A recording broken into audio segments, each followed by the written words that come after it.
लेकिन तेंदुलकर के रन ज्यादा होते, कम भी हो सकते थे, you never know. But Steve Bucknor Tendulkar का बैक टू बैक हुआ है। डीआरएस अनिल कुंबले या वसीम अकरम के जमाने में होता तो और विकेट होते। हम अपने ही प्लेयरों को देखते हैं, बाकी भी तो मैच करते ही होंगे ना, क्या पता वो अच्छे करते हो।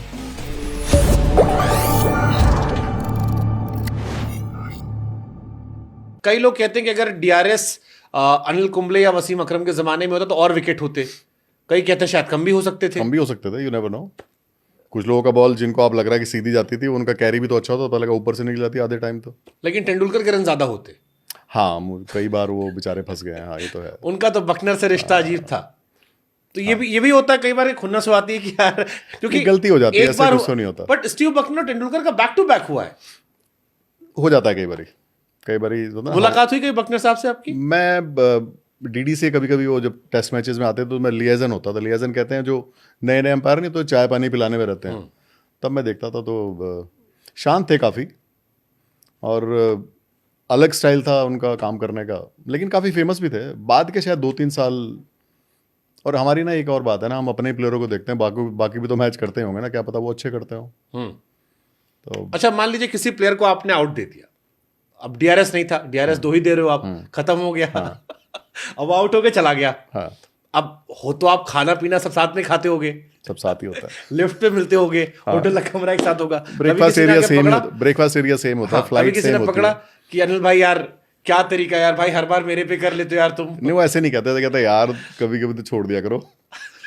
पर आपके ना जनरली जब काम करते हो आपका परसेप्शन क्रिएट हो जाता है, आपकी इमेज बन जाती है कि कौन सी कैटेगरी के एम्पायर हो। तो लोग ऐसी बात नहीं, कोई जेन्युइन मिस्टेक होती है तो ठीक है सर, हमसे भी तो छूटता है।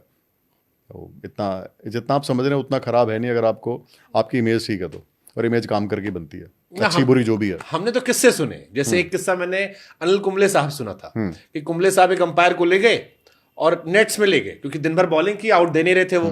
तो उनको नेट्स पे ले गए, क्या थोड़ा घुमा के लाते तुम्हें। घूमने गए तो उन्होंने बॉल करके दिखाया, कहा देखो भाई मेरा स्पिनर अलग हिसाब किताब है, मेरी बॉल टप्पा के सीधे जाती है। तो फिर वो अंपायर भी ऐसे होगा जो चला भी गया साथ में देखने। हाँ, सब नहीं जाएंगे। एनीसेट की फिर अगले दिन मुझे बहुत सारे विकेट मिले, सो आई वाज हैप्पी कि ये हो गया। मैंने इनको दिखाया कि मेरी बॉल बाकी स्पिनर की तरह नहीं है, मेरा थोड़ा अलग हिसाब हाँ, किताब। वो काफी एक्यूरेट है वैसे, बाय द वे। थे मतलब, हो सकता है, पता नहीं, पर कौन अंपायर जो साथ चला कभी भी ऐसे गया। ऑफ द रिकॉर्ड बात होती है प्लेयर से? हो जाती है, डिस्कशन होता है, ट्रेजेक्ट्री पे बात हो जाती है, किसी पर्टिकुलर पिच के बारे में बात हो जाती है, लेकिन उसका मैच में कोई फर्क नहीं पड़ता जी। उनका अपना काम है, हमारा अपना काम है। जो लिपट जाए, जो ना लिपटे वो तो तुम कितना भी चक्कर चलाओ नहीं लिपटेगा। और उनको पता होता है प्लेयर को कौन लिपटेगा कौन नहीं। वो आने से पहले बहुत सारे प्लेयरों को पता होता है कौन से एंड से बॉलिंग करनी है। जैसे हम जब टीवी में काम करते थे तो हमसे हमेशा कहा जाता था कि आप कैमरा पर्सन से और साउंड वाले से दोस्ती करके रखना। अगर इनसे दोस्ती नहीं है और मेकअप वाले से, 3 आदमी से जरूर दोस्ती रखना, मेकअप, साउंड, कैमरा। क्योंकि आपने कुछ बाल वाल करने लगे, कैमरा उसने आपको काट दिया, आप अच्छे फ्रेम में थे, उसने कैमरा मूव कर दिया, तो आप एक एंकर के तौर पर एस्टेब्लिश नहीं हो पाओगे, हमेशा आप शेकी रहोगे। अंपायर से लोग कई बार एक्स्ट्रा दोस्ती करने आते हैं। बहुत सारे लोग आते कहेंगे सर ये जूता कहाँ से लो। मैंने कहा तेरे पास हो, मेरे से भी अच्छा है। मैंने कहा छोड़ दे, पुराने स्टाइल हो गए। लेकिन एम्पायर को ना कीपर से अच्छे रिलेशन रखने चाहिए, मैं आपको सलाह दूं सारे एम्पायरों को। क्योंकि कीपर और एम्पायर मुझे हमेशा बेचारे दोनों एक जैसे लगते हैं, पूरे दिन खड़े रहते हैं।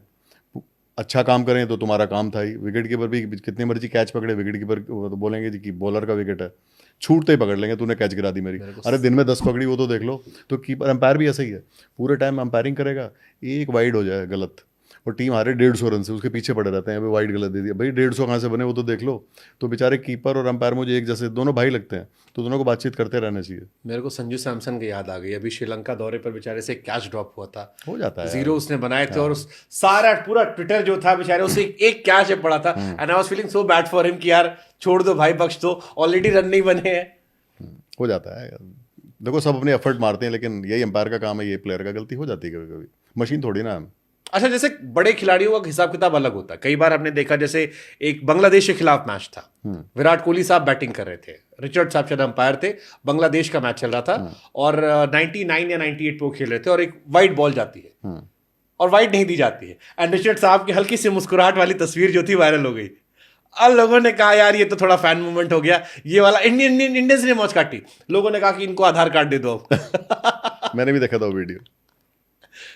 तो ये कैसे मूवमेंट्स होते हैं सर? क्योंकि ये एज अ इंडियन हमें तो बड़ा मजा है क्योंकि हमारा खिलाड़ी था, बट ये वाइसे वर्सा होता तो शायद हमारा दिमाग खराब होता कि यार ये क्या तरीका था। मेरे ख्याल अंपायर को तो अंपायरिंग करते रहना चाहिए, उसको इन सब क्रमों में पढ़ना नहीं चाहिए। And he smiled also. The best part, Richard साहब ने हल्की सी स्माइल दे दी, क्योंकि ऑलरेडी इंडिया वाले पीछे पड़े रहते हैं उनके। तो ये खबरें आप तक ही पहुंचती है। दिखती तो ना, जो रील आप लोग बनाते हो, हम कौन सा फोन थोड़ी बंद करेगा, हमारे पास भी आती हैं। मतलब रिचर्ड साहब एक्चुअली वो, हाँ मतलब मनुष्यत वाले बड़े चल रहे थे यार। कुछ इंसिडेंट ना मैच में ऐसे होते हैं, कई बार वो फिर याद रहते हैं, उनको कोई बहुत मतलब नहीं होता, उसने कुछ ऐसा नहीं कि बेचारे ने कुछ सोचा होगा मन में होगा, वो हो जाता है, बस हो जाता है, कुछ चीज़ें ऐड ऑन हो जाती हैं, फिर वो किस्से बन जाते हैं, और क्या है। नहीं 2023 वर्ल्ड कप में शायद फाइनल में भी वो थे, और जब फाइनल में उनका नाम आया तो हम लोगों ने सबने माथा पकड़ लिया, हमने कहा नहीं नहीं, इज अ गुड एम्पायर यार। No, he is a very good umpire, है। He is a very good umpire. Indians को लेके अब तो इंडियंस मानते हैं कि हमारी एम्पायर है। नहीं अच्छा एम्पायर है वो, लेकिन उसके बावजूद वो कई बार टोटका बन जाता है। 2019 world cup back to back जितने बड़े टूर्नामेंट में 19 से 23 के बीच में अनफॉर्चुनेटली या फॉर्चुनेटली हर बार वही खड़े होते थे। वो फिर इंसिडेंट ऐसे by chance back to back हो जाते हैं। हम नहीं होता कि एक बार घर से निकले यार राइट खोलें कि लेफ्ट खोलें, वो फिर ऐसे ही है। तो आप लोग तो मौज काटते होगे ना आपस में, मस्ती लेते हैं, हम भी तो तुम्हारे तरह ही है यार। तो कभी आपने रिचर्ड साहब से कहा ऐसा कुछ बात? डायरेक्टली तो नहीं कहा, पर मस्ती चलती रहती है।